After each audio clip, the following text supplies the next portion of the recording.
Good morning, Kajin Lemon. Ito na naman tayo. Papakita natin kung paano magluto ng pakbet, yung sahogis baboy. Tutularan ko yung luto ng aking ina, kung paano magluto ng pakbet, Ilocano dish. Ito yung ating papakbetin, Kajin Lemon. Mayroon tayong yan, kalabasa,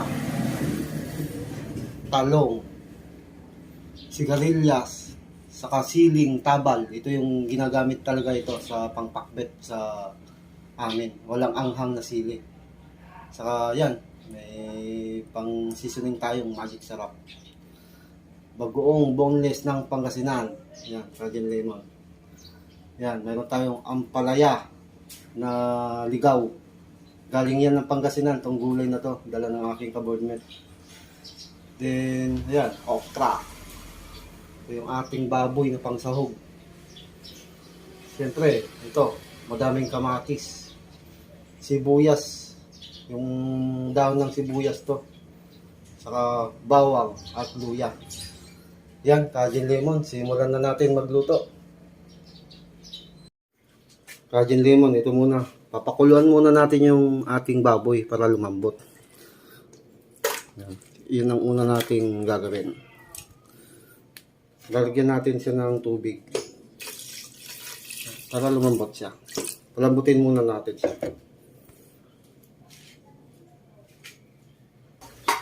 Yan, Kajin Lemon ang ating baboy. Pakukuluan natin siya hanggang lumambot at maubos ang kanyang tubig. Saka tayo maggigisa. Yan, pakuluin muna natin ng pakuluin hanggang maubos yung tubig. Yan, Kajin Lemon, medyo toyo ng ating baboy. Haluin natin. Toyo na siya. Lalagyan natin ito ng mantika para pag-brownin natin ang ating baboy. Kajin Lemon. So, lalagyan natin siya ng mantika. Yan. Para mag-brown ang ating baboy. Hintayin lang natin siyang mag-brown.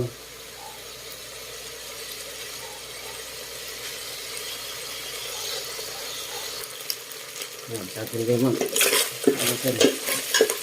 Buktarin natin ang ating baboy.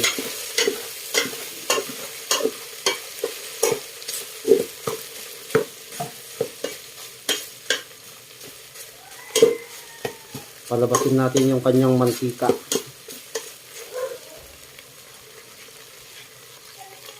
Lagyan natin ng konting asin para magkalasa na ating baboy.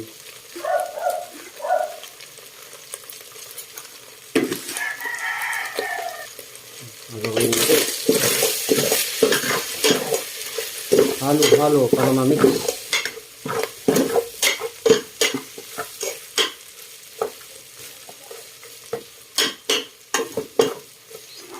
Hintayin natin siyang mag-brown ng konti.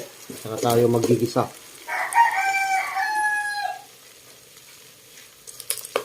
Ayan o, magbabrown na siya. Kajin Lemon. Quality na yung sura. Pero konting brown pa. Palabasin natin yung kanyang arroz at mantika.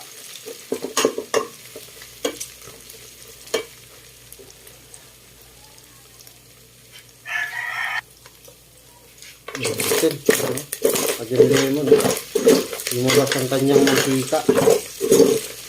Natin siya halo para mamix.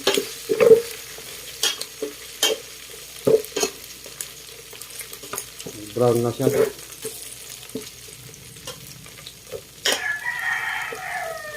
Kunting brown pa. Yan, Kajin Lemon, pwede na to. Babawasan natin ngayon ng mantika.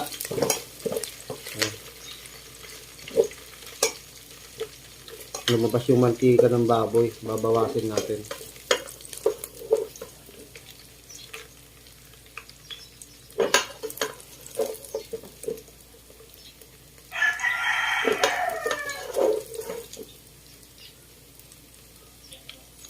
Gigisa na natin ang ating mga bawang.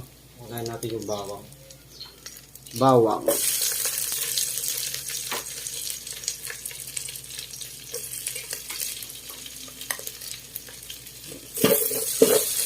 Gigisa lang natin. Bango. Bango. Aroma yung bawang.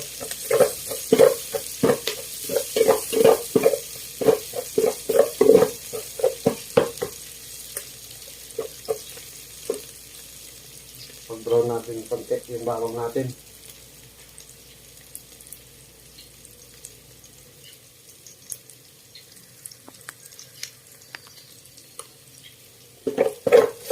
Sunod natin ang ating sibuyas.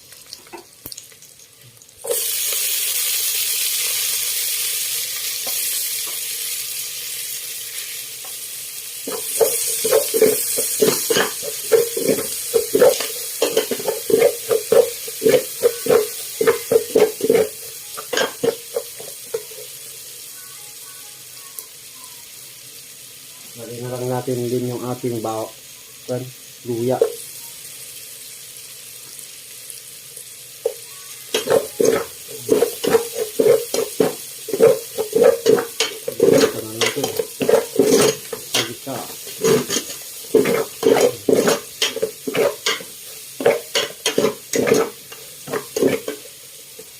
Lagyan na natin yung ating kamatis para maluto.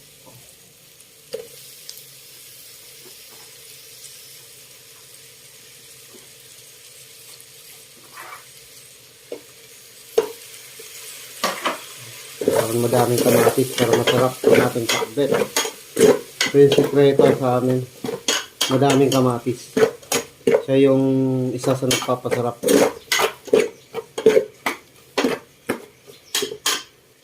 Ayan. Hintayin natin maluto yung kamatis. Saka tayo maglalagay ng tubig at bagoong ng Pangasinan. Ayan.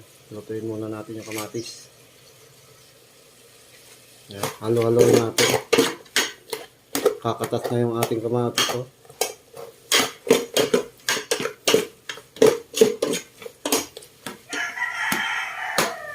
Ganito magluto yung aking mother ng bakbet. Tignan natin kung magagaya natin yung kanyang bakbet.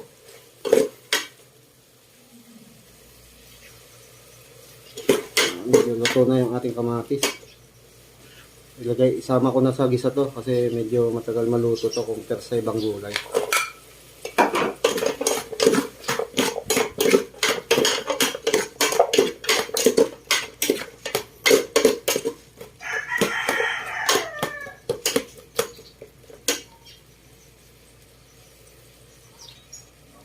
Yan, luto na yung ating kamatis. Oh.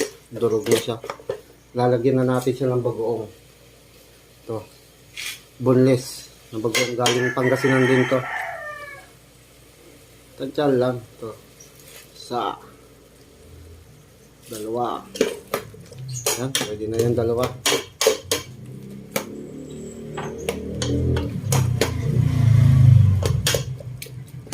Igisa lang natin siya sa bagoong. Yan, kumukulo yung ating bagoong. Lagyan na natin siya ng tubig. Ito. Ganito lang kadami.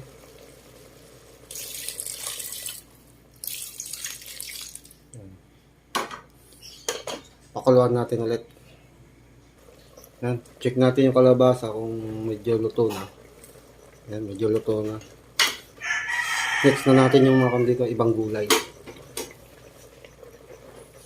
Lagyan na natin ating talong.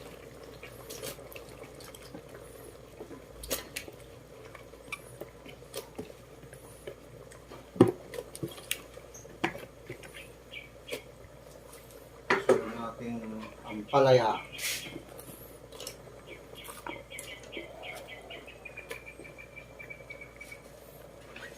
Tapos ang ating sigarilyas.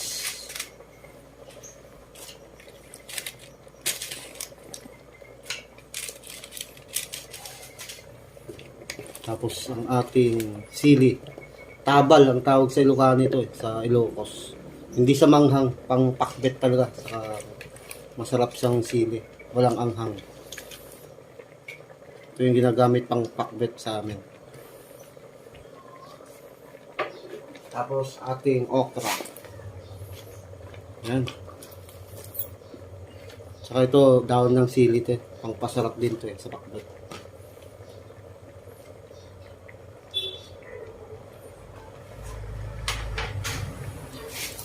Yan, ganyan lang siya.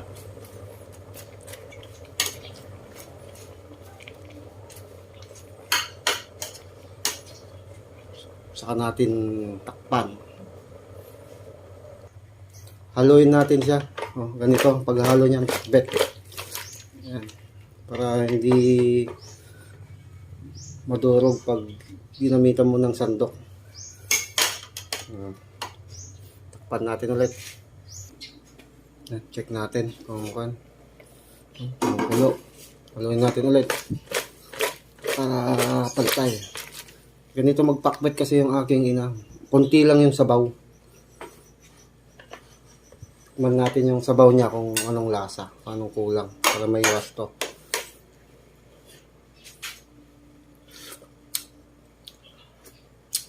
Sa akin, saktong-sakto na yung sabaw. Ang sarap. Sarap yung sabaw niya. Lutuin na lang natin yung gulay. Tapos okay na to. Pwede nang simulan kumain. Yan, haluin natin ulit.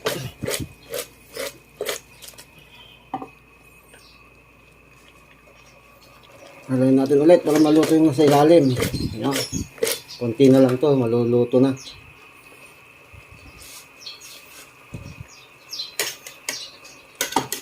Quality na to. Quality.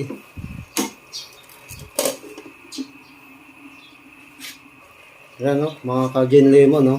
Luto na siya oh. Yan, luto ng ating talong, okra. Natin ulit yung sabaw niya.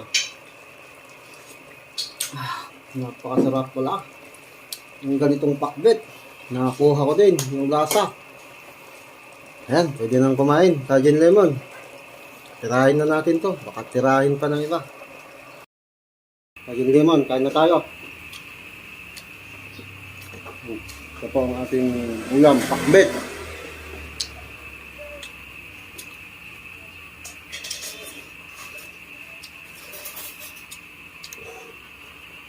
Sama ko yung aking kaboard mate.